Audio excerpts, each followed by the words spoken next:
সন্দীপ ঘোষের বিরুদ্ধে সিট গঠন এই সন্দীপ ঘোষের তভার সিবিআই এলেন বিচারপতি, যেমনটা জানা যায় তদন্তের নির্দেশ বিচারপতির তরফে।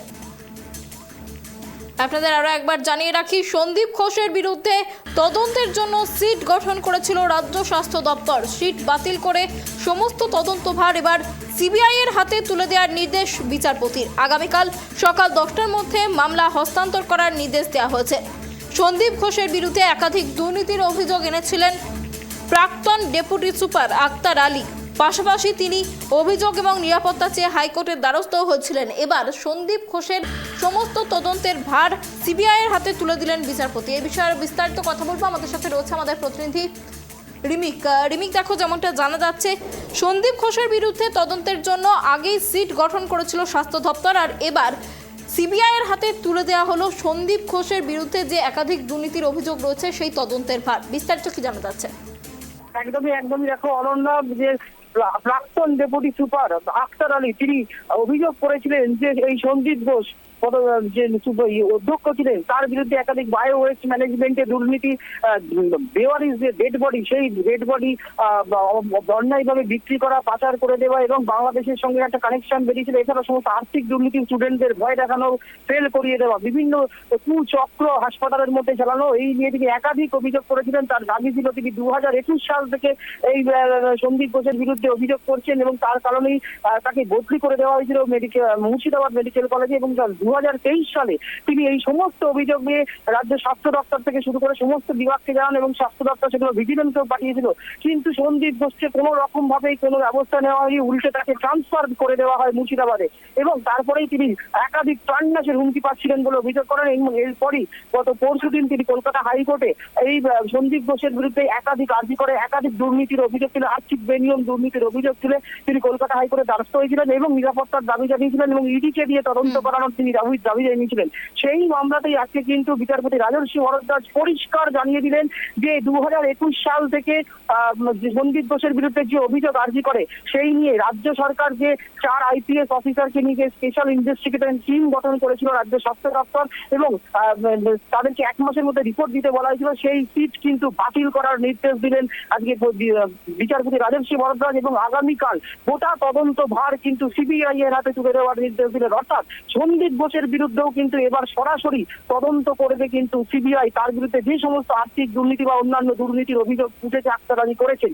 এবং আগামীকাল সকাল 10টার মধ্যে সমস্ত নথি, সমস্ত তথ্য, সিসিটিভি ফুটেজ, কেস ডায়েরি সমস্ত কিছু আগামীকাল সকাল 10টার মধ্যে সিবিআই এর হাতে তুলে দেওয়ার জন্য স্পেশাল ইনভেস্টিগেশন টিমকে কিন্তু নির্দেশ দিয়েছেন বিচারপতি রাজর্ষি ভরদ্বাজ। এবং আগামী 3 সপ্তাহের মধ্যে সিবিআই কে এই নিয়ে একটা রিপোর্ট জমা দেওয়ারও নির্দেশ দিয়েছেন এবং কলকাতা হাইকোর্টের নজরদারিতেই এই তদন্ত হবে বলেও জানিয়েছেন বিচারপতি। দেখো, একাধিক অভিযোগ সন্দীপ ঘোষের বিরুদ্ধে কিন্তু এতদিন অব্দি কোনো সরাসরি কোনো অভিযোগ নিয়ে মামলা দায়ের হয়নি, কিন্তু এবার সন্দীপ ঘোষের বিরুদ্ধে যেমন আরজিকর হাসপাতালে চিকিৎসক হত্যা ভাঙচুরের ঘটনা যেমন সিবিআই আলাদা করে তদন্ত করছে, তেমনি এবার সন্দীপ ঘোষের বিরুদ্ধেও কিন্তু আলাদা করে তদন্ত শুরু করবে সিবিআই। কারণ এখানে পরিষ্কার সন্দীপ আজকে আক্তার আলী যিনি আইনজীবী ছিলেন তিনি পরিষ্কার বলেছেন, আদালতকে জানান যে যেহেতু এটা রাজ্যের পুলিশের বিরুদ্ধে তার অভিযোগ, কেননা দীর্ঘদিন ধরে অভিযোগ জানানো সত্ত্বেও রাজ্য সরকার বা পুলিশের কাছে রিপোর্ট জানানো সত্ত্বেও পুলিশ কোনো পদক্ষেপ নেয়নি,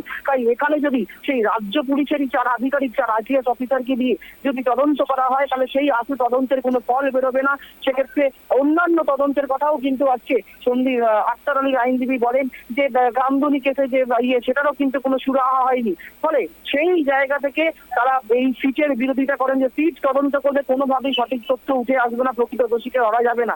তারপরে কিন্তু বিচারপতি জিজ্ঞাসা করেন যে আপনার সঙ্গে আপনি বলছেন দুর্নীতি, ছাত্রছাত্রীদের সঙ্গে দুর্ব্যবহার, তার একাধিক র্যাকেট চালানো, এই সমস্ত কিছুর বিরুদ্ধে সিবিআই তদন্তের নির্দেশ দিলেন আজকে কলকাতা হাইকোর্টের বিচারপতি রাজর্ষি ভরদ্বাজ। আগামীকাল সকাল 10টার মধ্যে সমস্ত নথি, সিসিটিভি ফুটেজ এবং কেস ডায়েরি কিন্তু সিবিআই এর হাতে তুলে দেওয়ার জন্য সিটকে নির্দেশ দিয়েছে কলকাতা হাইকোর্ট। অনন্যা, অনেক ধন্যবাদ রিমিক আমাদের সঙ্গে থাকার জন্য। আপনাদের আরো একবার জানিয়ে রাখি যে গুরুত্বপূর্ণ খবরের দিকে আমাদের নজর ছিল। আরজিকর কাণ্ডের তদন্তভার ইতিমধ্যেই সিবিআই এর হাতে তুলে দিয়েছে কলকাতা হাইকোর্ট। আর এবার সন্দীপ ঘোষের বিরুদ্ধে যে তদন্তের জন্য সিট গঠন করা হয়েছিল স্বাস্থ্য দপ্তরের তরফ থেকে, সেই সন্দীপ ঘোষের তদন্ত ভার এবার সিবিআই এর হাতে তুলে দেওয়া হলো। যেমনটা জানা যাচ্ছে যে সন্দীপ ঘোষ তার বিরুদ্ধে একাধিক অভিযোগ এনেছিলেন প্রাক্তন ডেপুটি সুপার আলী। এবার সেই আক্তার আলী তিনি আর নিরাপত্তা হানি হতে পারে এমন অভিযোগও সামনে এনেছিলেন। সেই নিরাপত্তা হানির কারণ দেখিয়ে তিনি পাশাপাশি পুলিশ প্রোটেকশনও চেয়েছিলেন।